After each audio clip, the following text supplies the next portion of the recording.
দেখা গেল একটা গরু নিয়ে আসছি, আসার পরে খাচ্ছে না। কুরবানির দিন বাচ্চাগুলো কি কান্না, ঘরের আশেপাশে ঘাস নেই, লাইভ ওয়েট 20 কেজি কমে গেছে, পেট খারাপ হয়ে গেলে ভয়ানক অবস্থা। এখানে একটা খুব গুরুত্বপূর্ণ কথা আছে।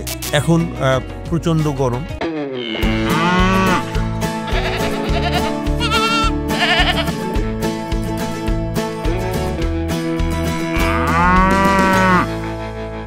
আপনারা সবাই জানেন কুরবানিটা কোথা থেকে এসেছে। ইব্রাহিম আলাইহিস সালাম থেকে, ওনার সময় থেকে তার প্রিয় বস্তুকে কুরবানি দেওয়ার মাধ্যমে আমাদের মাঝে এই কুরবানিটি প্রচলন হয়েছে। তো এই জন্য আমরা যখন হাট থেকে আমাদের পশুটি বাসায় কিনে নিয়ে আসি, কেউ 3 দিন আগে নিয়ে আসি, কেউ 1 সপ্তাহ আগে কিনে নিয়ে আসি, তো আপনাদের বা আমাদের সবার একটা উদ্দেশ্যই থাকে যে আমাদের প্রিয় বস্তুটাকে আল্লাহর উদ্দেশ্যে কুরবানি করে আমরা আত্মিক একটা প্রশান্তি পেতে পারি। অল্পতেই পারফেক্ট কালার, তাই আপনিও বদলে ফেলুন। একবার প্রাণ গুঁড়া মশলা ব্যবহার করেই দেখুন। আপনার বাচ্চাটা এটাকে খাওয়াবে, এটাকে পালবে, সারাদিন আদর করবে, খুব বিজি থাকবে, একটা তাদের আনন্দের বিষয় হয়ে যায় সারাদিন। এমন অনেক ঘটনা হয়েছে এবং অনেক ভিডিওস হয়তো আপনারা এই যুগে দেখছেন যে কুরবানির দিন বাচ্চাগুলো কি কান্না যে তার এই প্রিয় বস্তুটাকে কুরবানি করতে দিবে না। এরকম আপনারা ভিডিও তো দেখছেন বা আপনাদের বাসাতেও আপনারা এটা ফেস করছেন। এই কুরবানির ঠিক আগ মুহূর্ত পর্যন্ত আমরা অনেক সমস্যায় পড়ি, কিন্তু মেইন সমস্যায় যারা পড়ি আমরা তারা হচ্ছে একটু শহরকেন্দ্রিক কুরবানি যারা দিই। এখানে আমাদের জায়গার সংকুলন কম হয়, আবার খাবার সংগ্রহের একটা ব্যাপার থাকে। এটাকে প্রত্যেক দিন কি যত্ন নেওয়া লাগে এটা নিয়ে আমরা একেবারেই ওয়াকিবহাল না।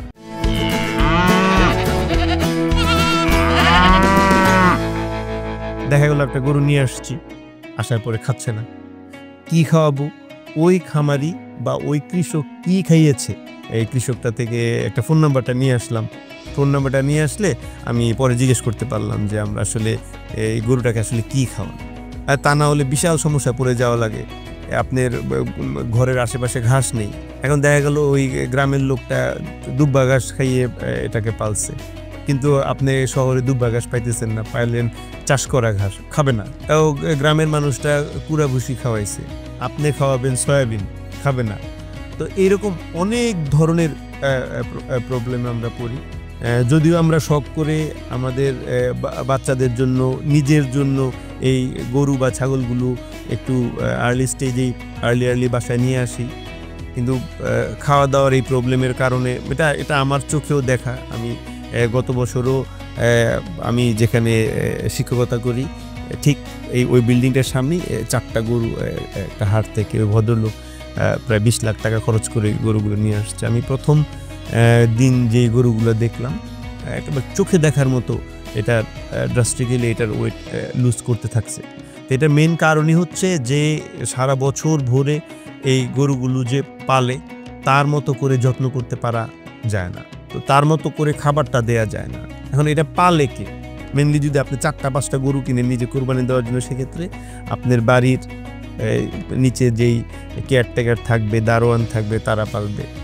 তাদের একটা ওপিনিয়ন দিয়ে পারুক বা না পারুক, তারা কিন্তু আপনার সামনে দেখাইতে যাবে যে না আমি এটা পারি, এটা এনে খাওয়ান, এটা এনে খাওয়ান। খাওয়াটা ব্যালেন্স হয় না, খুব র্যাপিডলি আপনি এমনও হবে যে 10 দিনে এই গরুর লাইভ ওয়েট 20 কেজি কমে গেছে, পেটটা খারাপ হয়ে যেতে পারে। আর পেট খারাপ হয়ে গেলে ভয়ানক অবস্থায়। তো আপনারা যখন খাওয়াবেন অবশ্যই খেয়াল রাখবেন যাতে খাবার যাই দেন জীবাণু যাতে আপনার এই খাবারটার সাথে না যায়। এবং সকালবেলায় আপনি ভাতের মারের সাথে ভুসি মিশিয়ে দিলেন, দারোয়ানের উপর খাওয়াইতে বললেন, আবার বিকেলে এটা খাওয়াবেন। ওই যেই পাত্রটাকে আপনি ব্যবহার করছেন সেই পাত্রটাকে কিছু পরিমাণ খাবার থেকে গেছে, ওই দারোয়ান বা ওদের অবহেলা থেকেই হয়তো দেখবেন ওটা ফেলে দেয় না, ওটা ক্লিন করে না, ওইটা সহই খাওয়াইছে বা বেশি অংশটা ফেলে দিবে না, ওটাও সে খাওয়াই দিতে পারে। তো আপনারা খুব খেয়াল রাখবেন যে এই কাজটা যাতে না হয়। একটু ভুলের জন্য আপনার গরুটি খুব গুরুতর অসুস্থ হয়ে যেতে পারে। আবার যদি আপনার ছাগল হয়ে থাকে তাহলে আপনি ঘাস এনে দিলেন, আপনার ছেলে বলবে যে ঘাসটা এনে দিচ্ছি, পাত্রে দিলাম, খায় না। এখানে একটা খুব গুরুত্বপূর্ণ কথা আছে, কোনোভাবে যদি ওই ছাগলটা আপনার ওই প্রস্রাব করার সময় একটু ছিটা ওই পাত্রে যায়, তাহলে ওই খাবারটা সে আর খাবে না। আপনি হয়তো ভাবতে পারে যে ওই ছাগলটা খাবারই খাচ্ছে না, অর্থাৎ এটা ক্লিন না থাকার কারণে। সো ওই খাবারটা দেওয়ার সময় খুব খেয়াল রাখতে হবে যে এটার যে প্রস্রাব পায়খানা যখন করে খাবারের পাত্রটা যাতে দূরে থাকে।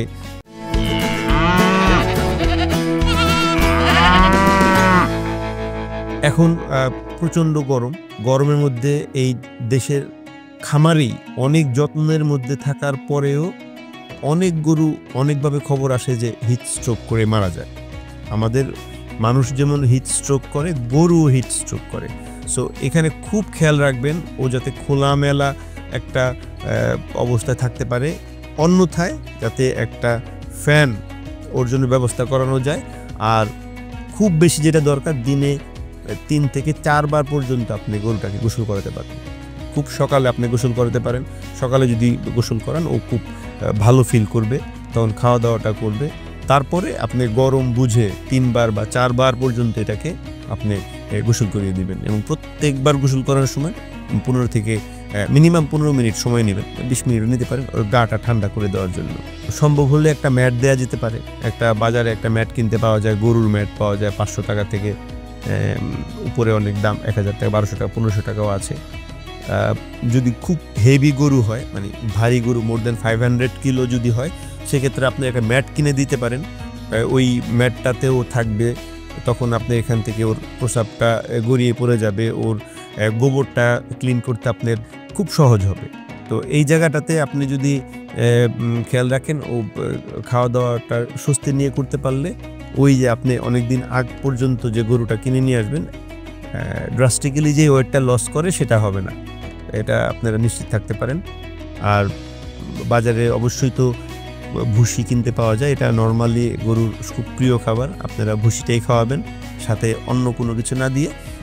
আর সম্ভব হলে আপনার বাড়ির মানুষটিকে দিয়ে দূর থেকে হলেও ঘাস টেনে খাওয়াবেন, তাহলে পেটটা খারাপ হওয়ার সম্ভাবনা একদম থাকবে না।